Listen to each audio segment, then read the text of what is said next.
Ok, vamos mergulhar nisso.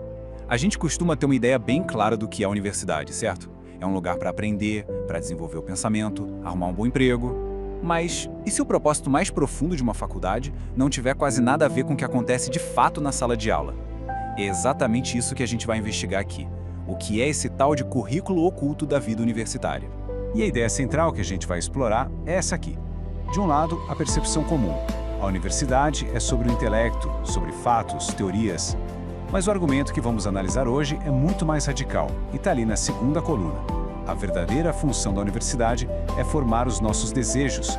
É literalmente nos treinar para amar certas coisas em detrimento de outras. Para a gente poder entender essa ideia, primeiro a gente precisa olhar para a narrativa que as próprias universidades contam sobre si mesmas, sabe? É aquela história que todo mundo já conhece. E essa é a história oficial. A universidade se vende como um templo da razão.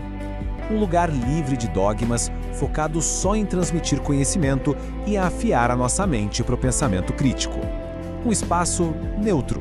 Mas a pergunta é, será que é só isso mesmo? Agora vamos virar essa ideia de cabeça para baixo. E se a universidade, apesar de se dizer secular, funcionar de um jeito muito parecido com uma instituição religiosa? E não por causa das ideias que ela ensina, mas sim por causa das suas práticas. E aqui está o ponto crucial.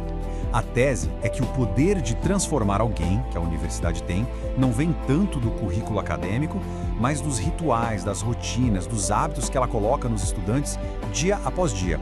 É o que a gente faz, não só o que a gente pensa, que acaba nos moldando.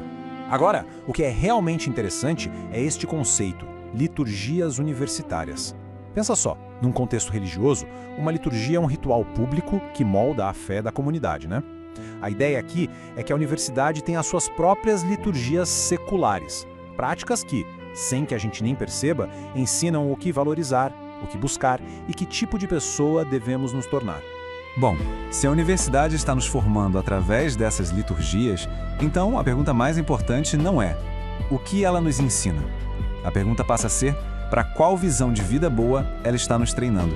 No fim das contas, o que ela quer que a gente ame. Para responder essa pergunta, vamos fazer um exercício de imaginação.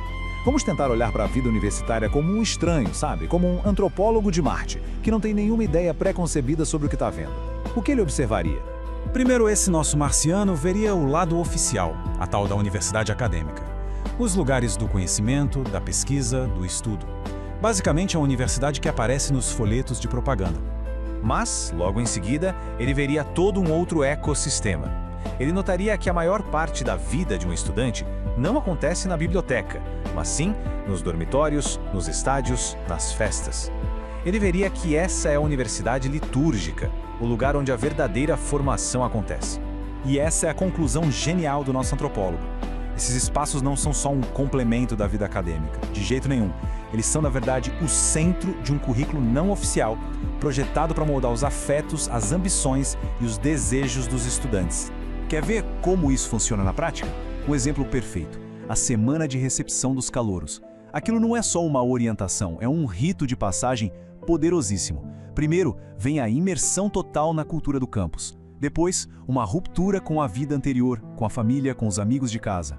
E por fim, uma conversão, a adoção de um novo jeito de ser, de falar e de se comportar. E para deixar isso ainda mais concreto, vamos analisar um estudo de caso. Ele não vem da sociologia, mas da literatura, e funciona quase como um trabalho de campo antropológico. No romance dele, o Tom Wolfe descreve com uma precisão cirúrgica esse processo de formação. E a protagonista, a Charlotte Simmons, é o exemplo perfeito de como a universidade pode transformar alguém de dentro para fora. Essa citação, ela é a chave de tudo. A Charlotte chega na universidade sendo a personificação da história oficial. Ela acredita que é um ser puramente intelectual, que as suas ideias vão protegê-la. Ela subestima completamente o poder do ambiente e das práticas corporais. E o que acontece com ela? A transformação dela não vem de um debate em sala de aula ou de um livro que ela leu. Acontece por osmose. Ela vai absorvendo os valores e os desejos do ambiente ao redor, quase sem perceber. A cultura do campus a reconfigura, lentamente.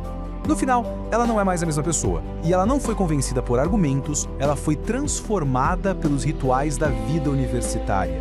O vocabulário dela mudou, os desejos foram totalmente redirecionados e a visão de mundo dela foi, completamente remodelada. Certo. Vamos agora para nossa conclusão para a gente amarrar as pontas e entender o que tudo isso significa. Qual é então o verdadeiro propósito da universidade segundo essa perspectiva? No fim das contas, a universidade funciona como uma catedral secular. Ela tem seus próprios rituais, seus próprios sacramentos e, o mais importante, ela promove uma visão bem específica do que significa ter uma vida boa e bem-sucedida, mesmo que nunca diga isso abertamente. E este é o grande alerta. O perigo não é o intelectualismo em si, mas essa crença de que a gente é só um cérebro numa estaca, sabe? Imune ao poder que os nossos hábitos, o nosso corpo e o ambiente ao redor têm de nos formar. É essa crença que nos deixa vulneráveis a essa formação oculta. Então, o ponto central é este. A batalha pela formação de uma pessoa é ganha ou perdida no nível dos desejos, dos hábitos, do coração. A universidade entende isso perfeitamente e toda a sua estrutura litúrgica é projetada para moldar o coração, muito antes de sequer tentar convencer a mente. E isso nos leva a uma reflexão final. Se essa análise estiver correta e a universidade for mesmo essa máquina potente de formar desejos, fica a pergunta: neste ambiente, para amar o que o coração é treinado?